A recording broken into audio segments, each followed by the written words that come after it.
João, capítulo 12, versículos 20 a 26.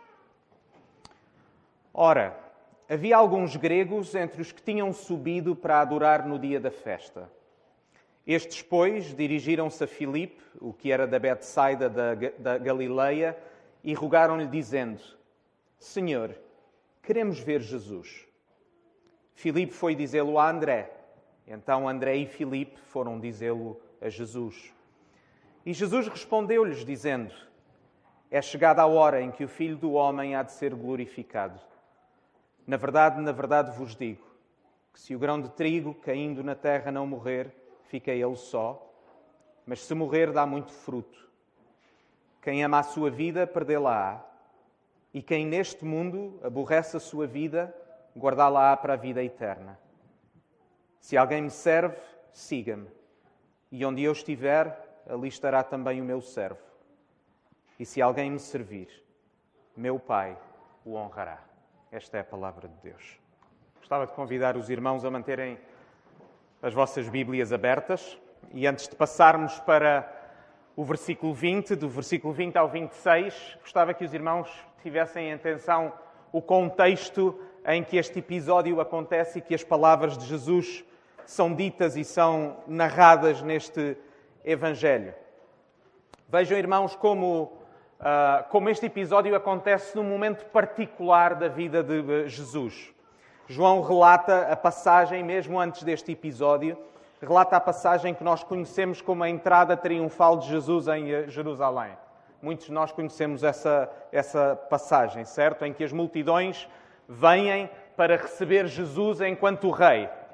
Hosana, Hosana nas alturas. E este é um momento crucial na vida de Jesus, porque este é o momento que antecede a sua entrada em Jerusalém, o momento em que ele vai ser preso e vai ser morto, com todo o sofrimento que isso significa. Vejam o versículo 12, porque João diz-nos que uma multidão se juntou quando eles ouviram acerca do que Jesus andava a fazer. Jesus era um homem já conhecido, aquilo que ele tinha feito já percorria muitas regiões e as pessoas juntavam-se porque queriam ver a pessoa de quem tinham ouvido falar. A fama de Jesus era conhecida e a cada sinal, a cada milagre, João pontua na sua narrativa o crescimento daqueles que seguiam Jesus, daqueles que acreditavam nele. Os irmãos podem ver João 10:42, e muitos creram nele. 11:45, muitos, pois, de entre os judeus que tinham visto o que Jesus fizera, creram nele.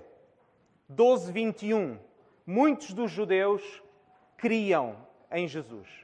Portanto, nós temos uma multidão entusiasmada. As pessoas juntam-se para receber Jesus como o Messias que tinha sido prometido por Deus. A multidão está em grande expectativa. O ambiente é de celebração. Lembrem-se, irmãos, judeus de toda a parte do Império Romano estavam juntos para a maior celebração que os judeus tinham naquela altura, que era a Páscoa. A celebração do tempo em que que Deus tinha libertado o povo da servidão do Egito. E agora eles também tinham expectativas. Eles esperavam o tempo em que os profetas tinham prometido que haveria um Messias que os haveria de libertar de novo. E eles agora têm essa expectativa e pensam que Jesus é aquele que Deus tinha prometido para cumprir as suas expectativas. Mas em contraponto, eu gostava que os irmãos também entendessem a tensão que vai no texto. Porque existe esta celebração, é aquilo que nós podemos ver, é aquilo que nós podemos sentir, é aquilo que nós podemos ler. A multidão está em festa, a multidão celebra, a multidão recebe Jesus. Mas vejam o versículo 19. Nem todos estão contentes, porque os fariseus, os líderes religiosos dos judeus, estão longe de estar convencidos com este homem. No final do capítulo 11, o que nós temos, algo que vai ser concretizado, e Jesus sabe disto, no final do capítulo 11, eles planeiam matar Jesus. Mas, ao mesmo tempo, eu gostava que os irmãos também conseguissem entender que no meio daquela celebração nem tudo está bem com esta multidão. Nem tudo está certo. Existe também uma tensão própria neste Evangelho. As pessoas vêm receber Jesus como Messias, mas nem tudo está tão bem como nos pode parecer. A maioria está entusiasmada, está expectante, mas aquilo que nós vemos, não só neste Evangelho, mas noutros, é que eles estão expectantes pelas razões erradas. Eles recebem Jesus em grande festa, mas o Jesus que eles esperam e desejam não é quem Jesus realmente é. A maioria vem adorar Jesus porque eles ouviram falar dos milagres que ele tinha feito e eles esperam que Jesus seja aquela pessoa que vai cumprir os seus desejos e as suas expectativas. E Jesus sabia disto. Este é, na realidade, um tema do Evangelho de João. Se os irmãos virarem algumas páginas para o capítulo 2 do Evangelho de João, quando Jesus começa a fazer milagres e as multidões começam a juntar-se a ele porque estão curiosas e querem conhecer este homem que faz sinais, nós lemos no capítulo 2, versículos 24 e 25 isto. Mas o mesmo Jesus não confiava neles. As multidões juntam-se, mas Jesus não está assim tão entusiasmado com esse ajuntamento. Ele não confiava neles porque a todos conhecia. E não necessitava de que alguém testificasse do homem, porque ele bem sabia o que havia no homem. A multidão está junta, mas a maioria não está junta pelas razões certas. A multidão não está junta com o propósito de ouvir e de aprender de Jesus. A multidão está junta para celebrar uma construção da sua imaginação. A multidão não está de facto interessada em Jesus. A multidão vê Jesus como um meio para cumprir as suas expectativas. E por isso, irmãos, quantas vezes nós não somos como esta multidão? Quantas vezes nos aproximamos de Deus, do verdadeiro Deus, seja em adoração, em ato de culto, seja em oração, com a atitude errada? Não para aprendermos de Deus, não com um coração humilde, mas porque queremos que Deus cumpra as nossas expectativas e os nossos desejos. Quantas vezes as nossas expectativas estão erradas e nos aproximamos mais do Deus da nossa imaginação do que do Deus verdadeiro? E quanto isso pode estar a acontecer mesmo nesta manhã. E é por isso que neste contexto João nos apresenta um grupo de homens que fazia parte desta multidão. Vejam o versículo 20. Eles também estão em Jerusalém para a festa, para celebrarem a Páscoa, mas neste caso eles não são judeus. Isto é muito significativo.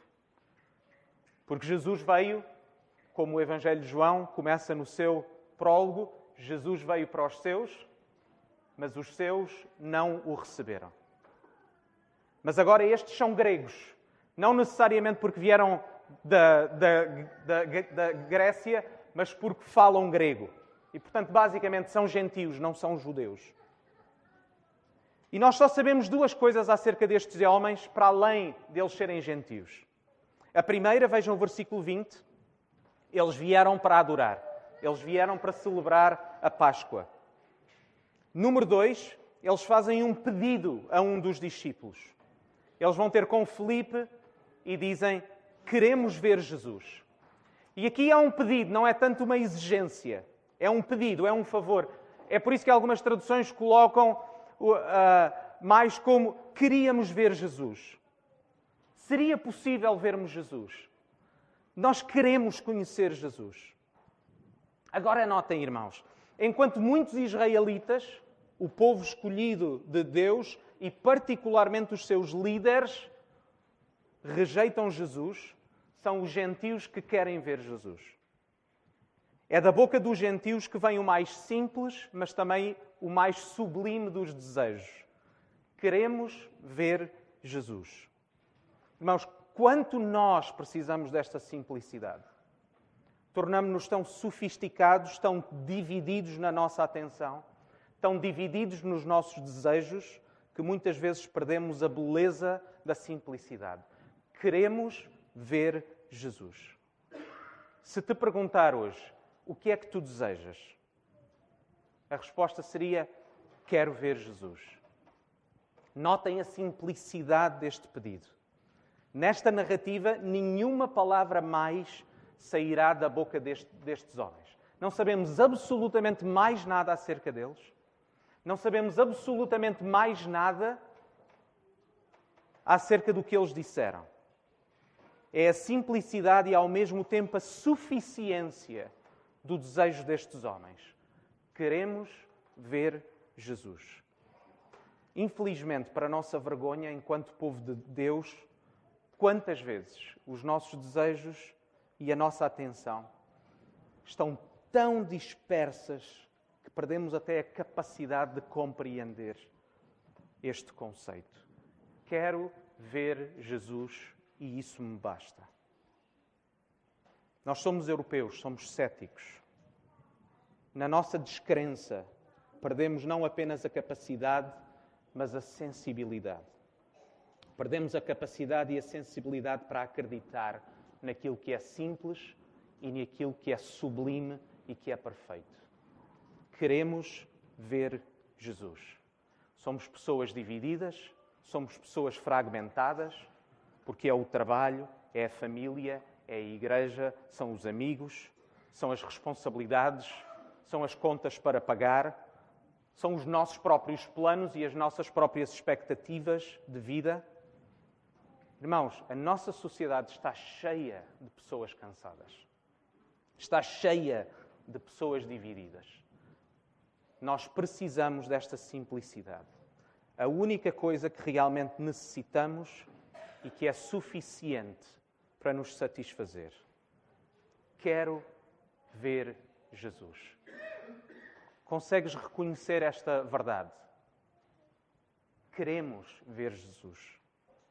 Agora vejam os versículos 22 e seguintes.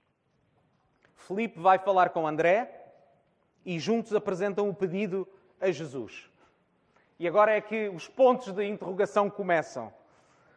Porque o que Jesus responde pode parecer inicialmente um enigma, certo? Parece que não tem a ver. Eles pedem simplesmente para ver Jesus. Um sim ou um não chega.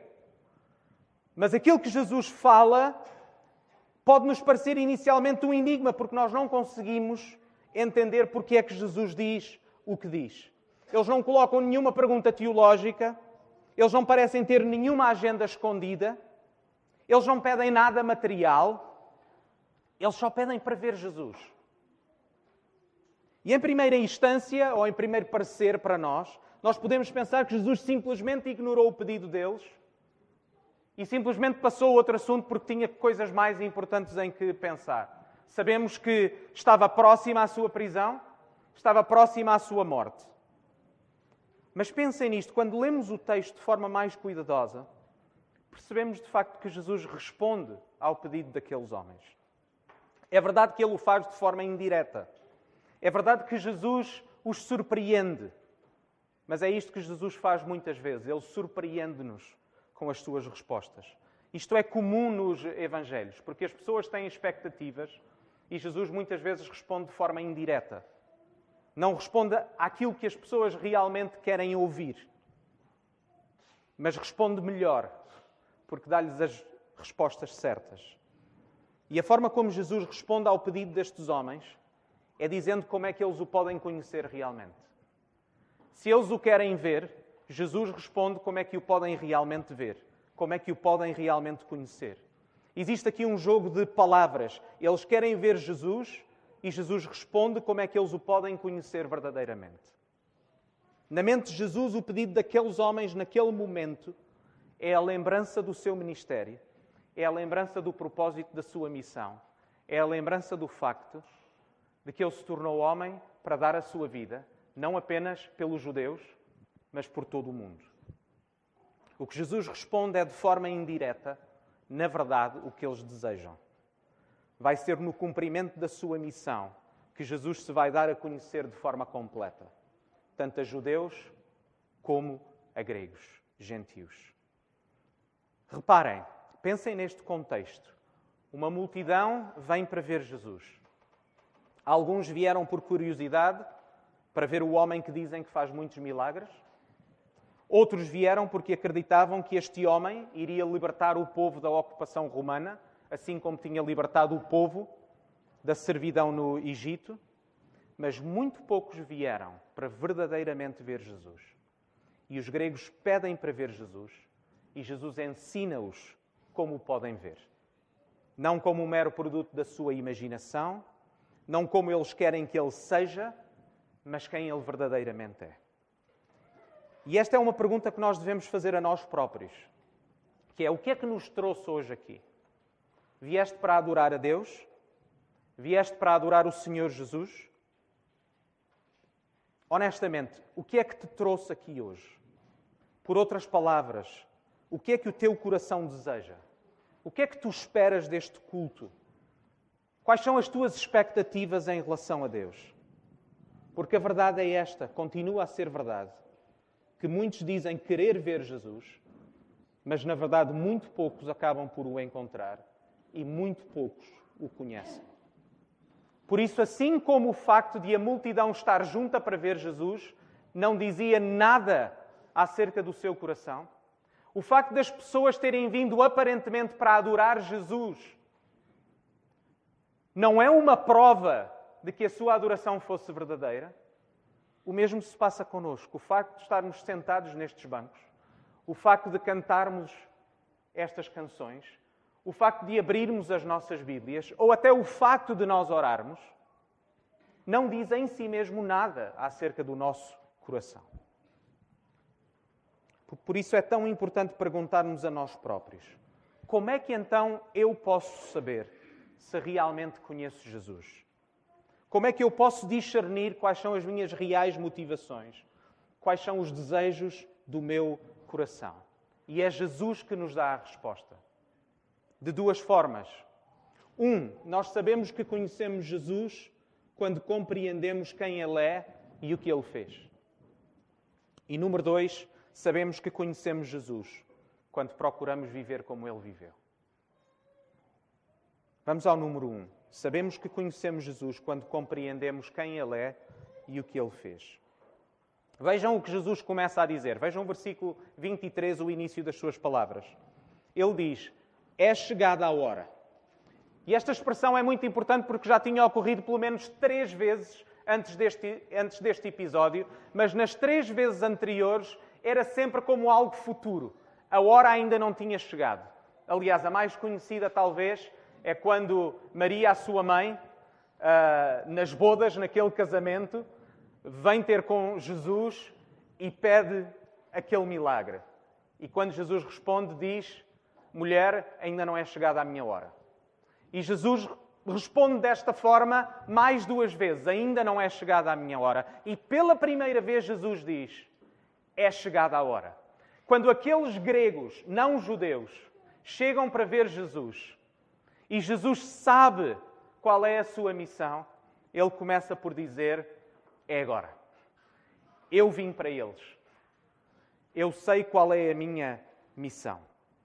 Jesus sabe quem Ele é e Ele sabe o que veio fazer.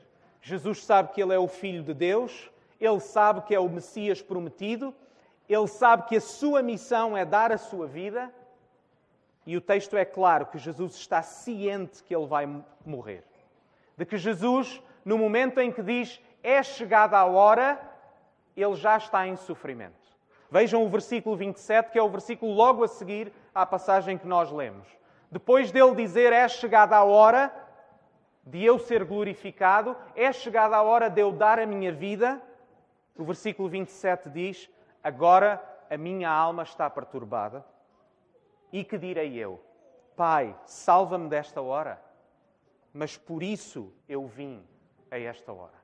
Entenda, irmãos, ele está ciente. Jesus não está alienado. Ele tinha sido aconselhado a não ir a Jerusalém exatamente porque sabiam que estavam a conspirar contra a sua vida, e Jesus vai, e quando entra em Jerusalém, ele não entra como um homem alienado, mas entra como um homem que sabe que a sua hora chegou. E por isso o versículo 24 é primeiramente acerca de Jesus e da sua missão. Quando Jesus ouve o pedido daqueles homens, ele é lembrado da sua missão e ele sabe que a sua missão só será cumprida se ele entregar a sua vida. Ele sabe que aqueles homens só o poderão conhecer verdadeiramente se Ele se revelar como Ele realmente é na sua morte e na sua ressurreição. Ele sabe que para aqueles homens o conhecerem verdadeiramente, para que Ele possa ser revelado a eles, Ele tem de morrer por eles. Ele sabe que para ser o Salvador de muitos, Ele tem de se sacrificar. E Ele sabe que só haveria vida se houvesse primeiro morte. E é por isso que Ele diz no versículo 24, podem ler comigo, na verdade vos digo que se o grão de trigo caindo na terra não morrer, fica ele só. Mas se morrer, dá muito fruto. Irmãos, quando Jesus fala sobre a sua missão, Ele fala ao mesmo tempo de morte que Ele fala de vida. A vida e a morte para Jesus estão na sua missão intrinsecamente ligadas. A morte é o oposto de vida, mas para Jesus não existe vida sem morte. O propósito da missão de Jesus não acaba em morte, mas para que a vida possa acontecer, a morte tem de a preceder. Entendem, irmãos? É por isso que Jesus diz que se o grão de trigo caindo na terra não morrer, não vai crescer, não vai dar fruto. Mas se morrer, vai dar muito fruto. Jesus estava a falar de si próprio. Eu sei, a minha alma está angustiada. Mas quando estes homens fazem o pedido, eu quero ver Jesus. Jesus sabe de que para eles o verem realmente, Ele tem que dar a sua vida. Para Ele ser realmente o Salvador que eles necessitam, Ele tem de morrer por eles. Para que eles possam ter vida, Jesus tem que morrer. Irmãos, conhecer Jesus é acreditar que Ele é o Filho de Deus, mas é também conhecer o significado do que Ele fez.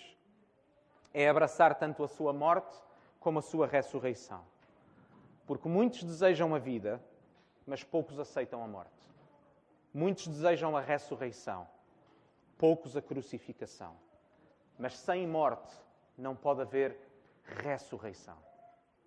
Compreender a necessidade da crucificação de Jesus é compreender o nosso principal problema e a nossa principal necessidade. Irmãos, a maioria das pessoas que foram ter com Jesus, o que é que eles achavam? O que é que eles esperavam? Eles achavam que o seu maior problema não era em si mesmo, mas era o povo romano.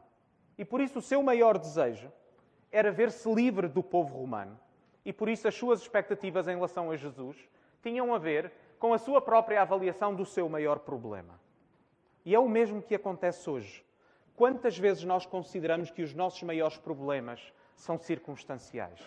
Quantas vezes nós consideramos que os nossos maiores problemas ou que os problemas da humanidade são sistémicos ou são políticos? E colocamos as nossas esperanças e os nossos desejos na mudança das nossas circunstâncias.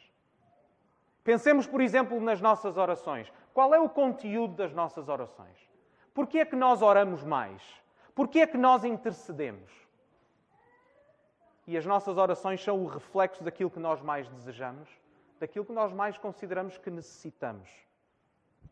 Por isso, quando Jesus fala da sua missão, Ele aponta para o maior problema da humanidade. A principal razão pela qual aquelas pessoas precisavam de Jesus não era para verem-se livres do povo romano. A principal razão pela qual aquela multidão, a principal razão pela qual tu e eu precisamos de Jesus hoje, é para que Ele resolvesse o problema que nenhuma outra pessoa poderia resolver por nós, que é o problema da nossa culpa, da culpa do nosso pecado. Por isso aquilo que Jesus tem para oferecer é o melhor que Ele pode oferecer. Ele dispõe-se a morrer, a pagar o preço pela culpa do seu povo. E por isso pergunto, tu entendes estas coisas? Acreditas que aquilo que realmente precisas é de Jesus e aquilo que realmente precisas é que Jesus faça por ti o que tu não podes fazer por ti próprio? O apóstolo Paulo colocou desta forma, ao compreender isto, em 1 Coríntios 2:2. Porque nada me propus saber entre vós, senão a Jesus Cristo, a pessoa de Jesus Cristo, e a este crucificado. Porque nada me propus saber entre nós, senão quem Jesus é e aquilo que Jesus fez. A pessoa de Jesus e a sua obra. Agora vejam como neste contexto o desejo daqueles homens gregos é tão simples como suficiente. Queremos ver Jesus. Isto é tudo o que eles desejam e é tudo o que eles precisam. E continua a ser verdade hoje. Conhecer Jesus, o verdadeiro Jesus, é tudo o que tu e eu precisamos. É isto que esta igreja afirma da sua missão. Na vossa webpage, lê-se que a Igreja da Lapa, a segunda Igreja Batista de Lisboa, isto está na história, prega Cristo, morto e ressuscitado, razão de uma nova vida neste mundo e de uma vida eterna no mundo por vir. Mas uma pergunta mantém-se. Como é que eu posso saber que conheço Jesus? Como é que eu posso saber que não sou como a multidão que se aproxima de Jesus com expectativas erradas e pelas razões erradas? E chegamos ao último ponto, ao segundo ponto, que é nós sabemos que conhecemos Jesus quando procuramos viver como Ele viveu. E não há volta a dar, irmãos. Biblicamente, e a ligação que Jesus fez, não há volta a dar. Nós sabemos que conhecemos Jesus quando procuramos viver como Ele viveu. Vejam em primeiro lugar no versículo 24, mais uma vez. Lembrem-se, Jesus ensinou que para o vermos, temos de o conhecer. Temos de saber quem Ele é e temos de conhecer a sua missão. Temos de saber que Ele é aquele grão de trigo que para nos dar vida, para dar fruto, tem de morrer. Mas depois os versículos 25 e 26 são os mais difíceis para nós. Porque sem explicações ou grandes transições, Jesus aplica-o a nós. E é por isso que nós devemos entender as palavras de Jesus como uma resposta ao pedido daqueles homens. Porque aqueles homens pedem, nós queremos ver Jesus. Jesus fala sobre si, Jesus fala sobre a sua missão e diz, se me quiseres conhecer, faz o que eu faço. Versículos 25 e 26, Jesus ensina-nos que só o podemos conhecer verdadeiramente se a nossa aceitação e compreensão intelectual se traduzir em experiência de vida. Para Jesus, não é possível conhecê-lo sem viver como Ele viveu. Não é possível compreender o que Ele fez sem seguir o mesmo padrão. E é aqui que a mensagem cristã se torna inaceitável para muitos. Porque celebrar a cruz como meio da nossa salvação é uma coisa. Dizer que amamos Jesus pelo que Ele fez por nós é uma coisa. Mas abraçar o mesmo padrão de vida é outra muito diferente. Uma das formas que a Igreja moderna, diria, aprendeu a evitar este ensino de Jesus é através do que chamamos um eufemismo. Tendemos a suavizar, tendemos a minimizar, tendemos até a espiritualizar aquilo que nos parece muito radical. Não é que muitos não saibam o que Jesus ensinou. Muitas vezes não é por ignorância, nem porque não entendemos o que Jesus disse, porque muitas vezes aquilo que Jesus disse foi bem direto como neste texto. Este texto é claro, não é difícil de entender, podemos explicá-lo a uma criança de 6 anos. O problema não é muitas vezes a ignorância, é que nós chegamos a estes textos e amenizamos o que para nós é mais difícil de aceitar. Queremos fazer da cruz algo menos escandaloso do que aquilo que realmente foi. Mas pensem, irmãos, não foi por acaso que Jesus foi rejeitado pelo seu próprio povo. As pessoas rejeitaram Jesus porque a sua mensagem era difícil de ouvir e para muitos inaceitável. Vejam o versículo 25. Quem ama a sua vida, perdê-la-á. E quem neste mundo aborrece a sua vida, guardá-la-á para a vida eterna. De uma forma simples, irmãos, existe um claro contraste na mente de Jesus entre dois polos. Amor e ódio, esta vida e a vida eterna. Jesus coloca as coisas de forma muito simples. Se amamos uma vida, odiamos a outra e vice-versa. Não existe meio termo e, se dúvidas houvesse, Jesus representou esta verdade na sua própria vida de uma forma clara. Pelo seu exemplo, Jesus é o intérprete perfeito do que ele está a dizer. Se o grão de trigo não morrer, não dará fruto.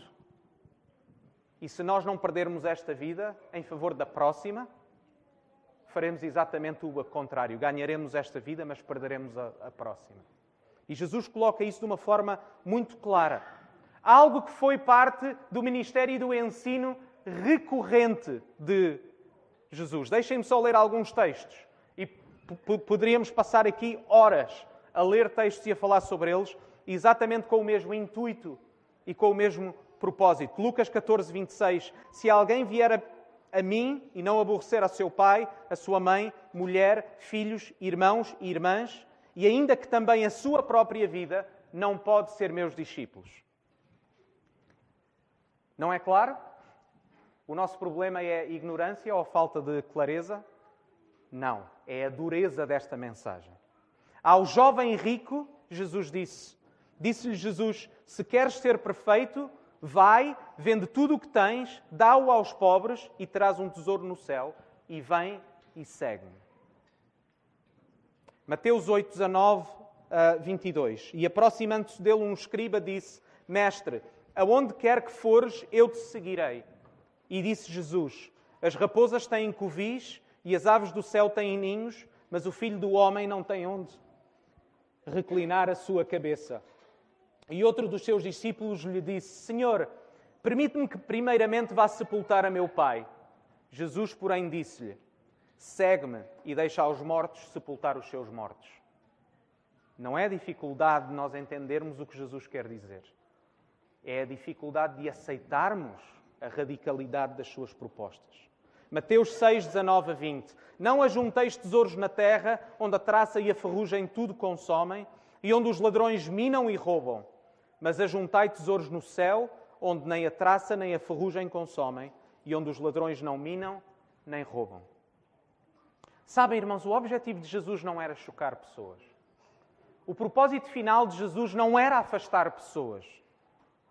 O desejo de Jesus é que as pessoas reconhecessem o valor do Evangelho. O propósito que Jesus tinha é para que eles realmente dessem valor ao sacrifício que Ele iria fazer por elas, a ponto de que todas as outras coisas nesta vida passassem a ser secundárias. Sabem, irmãos, quando nós reconhecemos quão Jesus é bom, o quanto Ele é excelente e o quão excelente foi o seu sacrifício por nós, tudo, absolutamente tudo, perde o valor que anteriormente tinha. Irmãos, só quando nós compreendemos a dimensão das promessas de Deus, só quando nós compreendemos as promessas da herança que nos está reservada nos céus, é que as coisas neste mundo perdem o seu apelo. Só quando acreditares no verdadeiro valor de Jesus é que estarás pronto para deixar tudo o resto. E esse era o propósito que Jesus tinha. E é por isso que nos Evangelhos a maioria das pessoas rejeita Jesus. As pessoas ficavam ofendidas com Jesus porque eles não reconheciam o seu principal problema e por isso não amavam Jesus verdadeiramente. Eles viam Jesus como um meio para satisfazer os seus desejos e Jesus queria que eles soubessem que Ele era tudo o que elas precisavam. E por isso ficavam ofendidas com a dureza das suas palavras. No Evangelho de João, no capítulo 6, lemos estas palavras. Muitos, pois, dos seus discípulos ouvindo isto, disseram, duro é este discurso, quem o pode ouvir? E mais à frente, desde então, muitos dos seus discípulos tornaram para trás e já não andavam com ele. Lembram-se o que é que Jesus disse a uma certa altura aos seus discípulos? Também vocês querem ir embora? E qual foi a resposta? Não, Jesus, nós compreendemos as tuas palavras, elas são fáceis para nós. Não foi, pois não? Jesus disse, para quem iremos nós? Não é que as tuas palavras não sejam duras para nós, mas são palavras de vida, não são palavras de morte. São palavras que têm o propósito de nos dar vida. Uma das principais razões, irmãos, pelas quais a Igreja no Ocidente é tão imatura, é porque ela não é capaz de abraçar com seriedade a teologia da cruz. Estamos tão satisfeitos com este mundo. Estamos tão deslumbrados com aquilo que achamos que esta vida nos pode oferecer, que não conseguimos compreender que Jesus é mais excelente e melhor do que essas coisas. Mas, ao mesmo tempo, a mensagem continua a mesma. As bênçãos do Evangelho só podem ser recebidas se primeiro morrermos para nós próprios e para esta vida. Existe uma ordem. Primeiro a morte e depois a vida. Não é possível viver para Cristo sem autonegação. Não é possível haver uma vida de esperança se os nossos grandes desejos e prazeres estão nesta vida. Não pode haver um verdadeiro contentamento se a nossa alegria está dependente das circunstâncias da nossa vida. Não pode haver verdadeira satisfação em Cristo quando nos queremos satisfazer com outras coisas. Não seremos capazes de ansiar pelo regresso do Senhor Jesus. Não seremos capazes de ansiar pela vida eterna quando estamos tão confortáveis e quando amamos tanto esta vida. Entendem? São coisas opostas. Por isso é que Jesus disse o que disse, versículo 26. Se alguém me serve, siga-me. E onde eu estiver, ali estará também o meu servo. E se alguém me servir, meu Pai o honrará. Irmãos, notem este objetivo para que não entendam mal as minhas palavras. O objetivo é honra, o objetivo é glória, o objetivo é vida. Nós não falamos de morte de uma forma macabra. Nós celebramos a morte porque vemos nela vida. Nós celebramos a morte de Jesus porque vemos na sua morte a nossa vida. O Evangelho de facto promete vida e Jesus morreu para nos dar vida. Mas Jesus sabia que por causa do pecado não poderia haver glória para si e não poderia haver honra sem primeiro haver morte. Não havia glorificação sem mortificação. Este mundo e esta vida não são eternas. E isto todos podem compreender e todos podem concordar. Por mais que alguém se sinta satisfeito nesta vida, essa satisfação não vai ser eterna. E sem exceção, todos terão de prestar contas a Deus. E é por isso que enquanto celebramos a ressurreição do nosso Senhor Jesus, enquanto celebramos a nova vida que nos é dada no Senhor Jesus, lembremos-nos que não é possível termos uma vida nova sem antes morrermos para a vida antiga. E por isso eu convido-vos a ficarmos em oração. Para aqueles que, porventura, não sejam cristãos, o convite fica para arrependimento e para fé. De que Jesus é tudo o que tu precisas, mas que para isso precisas te arrepender. Mas para aqueles que o são, é tempo para nós também de confissão. Precisamos de pedir ao nosso Deus que nos dê simplicidade de coração. Precisamos de orar, Pai, ajuda-me a amar-te mais. Dá-me um coração mais simples. Ajuda-me a querer ver Jesus e que isso seja suficiente. E quero-vos convidar a fazermos juntos de novo a oração que fizemos há pouco, que penso que liga perfeitamente com esta passagem. É a partir do Salmo 98, mas podia ser a partir de João 12. Vamos orar juntos? Vamos fazer esta oração juntos? Juntam-se a mim? Numa só voz, vamos orar. Ó Senhor, quão extraordinária é a salvação que o teu forte braço alcançou para o teu povo. Fizeste notória a tua justiça e mostraste o teu amor para conosco em Jesus Cristo. Nem mesmo os mares e toda a terra podem ficar indiferentes à tua majestade, glorioso Deus. Por isso, como igreja, queremos confessar o nosso pecado da indiferença à tua glória. Perdoa-nos, Senhor, e concede-nos a graça de nos satisfazermos apenas em Ti. Oramos estas coisas no nome de Jesus e na força do Espírito Santo. Amém.